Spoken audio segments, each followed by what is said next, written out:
नमस्कार दोस्तों, आप सभी का एक बार फिर से बहुत बहुत स्वागत है ऑप्शन ट्रेडिंग के इस लर्निंग वीडियोस में। दोस्तों, मैंने जैसे कि पहले बताया था कि हमने एक सीरीज स्टार्ट की हुई है। इससे पहले जो हमने वीडियो बनाई थी वो option trading versus human psychology बनाई थी कि एक ऑप्शन बायर की क्या साइकोलॉजी होनी चाहिए और ट्रेडिंग करते वक्त उसके क्या रूल रेगुलेशन होने चाहिए। आई होप आप सभी ने वो वीडियो देखी होगी।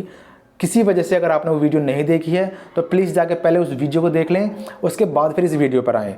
और दोस्तों, आज की इस वीडियो में हम समझने वाले हैं सपोर्ट और रेजिस्टेंस को, कि सही सपोर्ट और रेजिस्टेंस क्या है, इन्हें किस तरीके से फाइंड किया जाए और कौन से ब्रेकआउट और ब्रेकडाउन लेवल्स होते हैं जहां पर आकर हम ट्रैप हो जाते हैं। और ये जो वीडियो बनने वाली है सब दोस्तों 2 पार्ट में होने वाली है, फर्स्ट पार्ट और सेकंड पार्ट, जिसमें कि हम अलग अलग थोड़ा समझेंगे सपोर्ट रेजिस्टेंस को।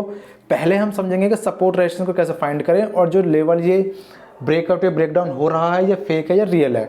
उसके बाद हम समझेंगे कि इस सेटअप पे किस पॉइंट पर आकर हमें एंट्री करनी है और क्या हमारे एसएल और टारगेट होंगे।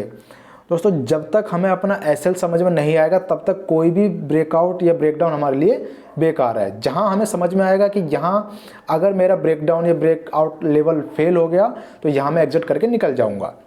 चलिए, ज़्यादा टाइम वेस्ट ना करते हुए शुरू करते हैं आज की इस वीडियो को और स्टार्ट करते हैं। हमारे लिए पहले बन गया ये, सॉरी मैं दूसरा पेन ले लेता हूँ। हाँ, सबसे पहले हमारे लिए बन गया रेजिस्टेंस। ये कोई भी पॉइंट हो सकता है, 200, 400, 500, 1000 का। सपोर्ट रेजिस्टेंस हमारे लिए बन गए। अब देखिए हम कैसे समझेंगे कि ये फेक है रियल है, या पहले हम कैसे पहचाने कि यहाँ सपोर्ट बन चुका है या नहीं बना है। मार्केट इस लेवल पर कहीं ओपन होती है, यहाँ से ऊपर जाती है, वन वे मार्केट ऊपर गई और फिर उसी तरीके से उसी फ्लो में मार्केट नीचे की तरफ आ गया, अपने सपोर्ट पर आया। फिर मार्केट सेकंड टाइम ऊपर जाता है, फिर से सेलर उसे नीचे की तरफ लेकर आ गए, फिर से मार्केट ऊपर गया और ऐसे ही उसने कई मल्टीपल टाइम किया हुआ है। अब ऊपर का जो लेवल है, मार्केट ने ऊपर की तरफ भी 3 से 4 बार अपने आप को होल्ड किया, नीचे की तरफ आ गया। और नीचे की तरफ अब देखें तो नीचे की तरफ भी मार्केट ने 3 से 4 बार अपने आप को मूव कर दिया यहाँ से ऊपर की तरफ फिर से। अब देखिए ये जो पूरा एरिया बन गया, ये जो एक एरिया बन गया पूरा का पूरा, ये अब सपोर्ट और रेजिस्टेंस का हो गया है। ये सेलर्स का एरिया हो गया जहाँ से हमें सपोर्ट रेजिस्टेंस दिखाई दे रहा है। अब हमें कहाँ ट्रेड करना है और कैसे समझना है कि ये फेक ब्रेकआउट हो रहा है या रियल हो रहा है। अब देखिए ये चीज़ हटा देता हूँ पहले मैं। हाँ, अब देखिए मार्केट पहली बार यहाँ पर आया, यहाँ कॉल राइटर बैठे हुए थे जो चाहते थे कि मार्केट इस लेवल से, जो लेवल बना हुआ है इस लेवल से मार्केट ऊपर ना जाए। उन्होंने अपनी क्वांटिटी ऐड करी या फिर कुछ नए कॉल राइटर आए और मार्केट वहाँ से नीचे की तरफ आ गया। ऐसे ही यहाँ पे पुट राइटर बैठे हुए थे कुछ, जिन्होंने अपनी क्वांटिटी ऐड करी या नए पुट राइटर आए, मार्केट यहाँ से फिर ऊपर की तरफ चला गया। अब मार्केट जब यहाँ से नीचे आ रहा था और यहाँ से ऊपर गया, इस बीच में जो पहली बार जिन्होंने यहाँ कॉल राइटिंग की होगी उन्हें ऑटोमेटिक प्रॉफिट हो गया होगा। इस लेवल पर आते ही फिर से नए कॉल राइटर और ऐड हो गए होंगे। पहले वाले ये थे, दूसरे वाले और ऐड हो गए। ऐसे ही थर्ड टाइम में यहाँ पर आया तो यहाँ भी कुछ कॉल राइटर ऐड हो गए, ऐसे फोर्थ टाइम में हो गए। इसी तरीके से ऊपर और इसी तरीके से नीचे दोनों साइड में ही कॉल राइटर और पुट राइटर ऐड होते जा रहे हैं।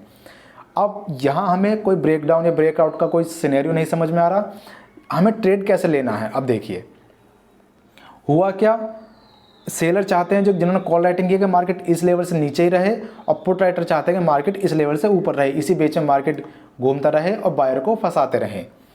अब हमें ये तो समझ में आ गया कि भाई इस लेवल पर ये जो लेवल बना हुआ है यहाँ ये रेजिस्टेंस ले रहा है और इस लेवल पर आगे मार्केट सपोर्ट ले रहा है। सपोर्ट और रेजिस्टेंस हमें फाइंड हो गए। चलिए ये सब हटाता हूँ, फिर हम समझेंगे कि अब इसे ब्रेकआउट के लेवल पर कैसे हम समझे। अब देखिए मार्केट इस लेवल के आसपास ओपन हुआ, सपोर्ट के आसपास ओपन हुआ, यहाँ आया और यहाँ से अगर मार्केट वन वे निकल जाएगा तो मेरा कोई इंटरेस्ट नहीं होगा, मैं यहाँ कोई ट्रेड लेने वाला हूँ नहीं, बस वेट करूँगा अपने सेटअप का। सेटअप क्या होगा उसे भी हम समझेंगे। इसी लेवल पर आकर जो बायर्स होता है 90% बायर इसी लेवल पर आकर ट्रेड लेगा और फिर यहाँ से ट्रैप होकर नीचे फंस जाएगा। मार्केट क्या करेगा, यहाँ से ऊपर जाएगा वन वे, फिर नीचे आ जाएगा। यहाँ मार्केट जो बायर होगा ट्रेड लेगा और इस पर ट्रैप हो जाएगा। अब हमें क्या करना है, हमें कैसे पहचानना है कि ये जो ब्रेकआउट या ब्रेकडाउन हुआ है ये फेक है या रियल है। थोड़ा ध्यान से समझना, बहुत सिंपल सी साइकोलॉजी है। मार्केट इस लेवल से ऊपर निकला, यहाँ फर्स्ट टाइम सपोर्ट लिया, रेजिस्टेंस लिया, नीचे आ गया, यहाँ फिर सपोर्ट लिया, फिर ऊपर चला गया, ऐसे 2-3 बार करा। अब हमें ये तो समझ में आ गया कि ये जो लेवल है ये सपोर्ट का है और ये जो लेवल है रेजिस्टेंस का है। मार्केट जैसे ही इस लेवल के आसपास आएगा तो हम समझ जाएंगे कि अब यहाँ से ब्रेकआउट या ब्रेकडाउन हो सकता है। ये बिल्कुल कंफर्म नहीं है कि होगा ही, हो सकता है। अब मान लीजिए मार्केट इस लेवल के पास आया और यहाँ आकर कोई रेंज बनाने लगा, रेजिस्टेंस के पास अगर रेंज बनाता है, अब मैं अलर्ट हो गया हूँ। मार्केट जैसे ही जो रेंज बनी है इस रेंज को ऊपर की तरफ ब्रेकआउट करेगा तो मैं ट्रेड ले लूँगा, और जो ये रेंज बनी हुई है इसका ही मेरा एसएल होगा। मेरे को एसएल फाइंड हो गया। अब जैसे ही एसएल फाइंड हो गया, जैसे ही इस रेंज के ऊपर निकलेगा मार्केट, मैं यहाँ पर ना एसएल लगा कर रखूँगा, मैं ऊपर की तरफ ट्रेड ले लूँगा। ये सेटअप दोस्तों 10 में से 8 बार चलता ही है, 2 बार ऐसा होता है कि फेल भी हो जाता है।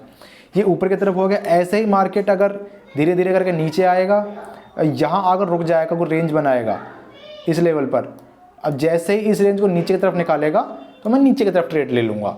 मतलब मेरे जो सपोर्ट और रेजिस्टेंस मैंने फाइंड किए हुए हैं वहाँ जाके मार्केट को कुछ टाइम रुकना चाहिए, फिर उसके बाद उसी साइड में ब्रेकआउट या ब्रेकडाउन करना चाहिए।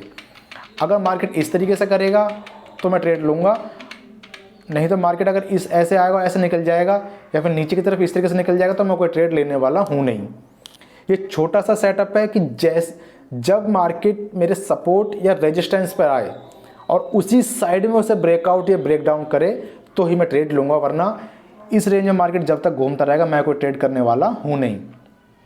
क्योंकि जो हमें एक प्रीमियम बढ़ने का जो पैसा मिलेगा वो इसी लेवल, या तो इस लेवल के आसपास आकर मिलेगा या इस लेवल के आसपास आकर। यहाँ अगर हम ट्रेड ले भी लेंगे तो हमारा प्राइस ज़्यादा बढ़ने वाला है नहीं, बस प्राइस डीके होता रहेगा। दोस्तों इस वीडियो में सिर्फ इतना ही था। इसी कॉन्सेप्ट को हमें समझना है अब सेकंड पार्ट में। अब हमें ये तो समझ में आ गया कि सपोर्ट रेजिस्टेंस कैसे बना और किस लेवल पर हमें ब्रेकआउट या ब्रेकडाउन समझना है। अब सेकंड पार्ट में हम समझेंगे कि कैंडल्स, किस कैंडल्स पे हमें ट्रेड लेना है। दोस्तों सेटअप तो हमें समझ में आ गया, लेकिन जो ट्रेड हम लेंगे वो कैंडल्स के बेस पे ही लेंगे ना, कि कैंडल जब बनती रहेगी तभी तो हम ट्रेड लेंगे।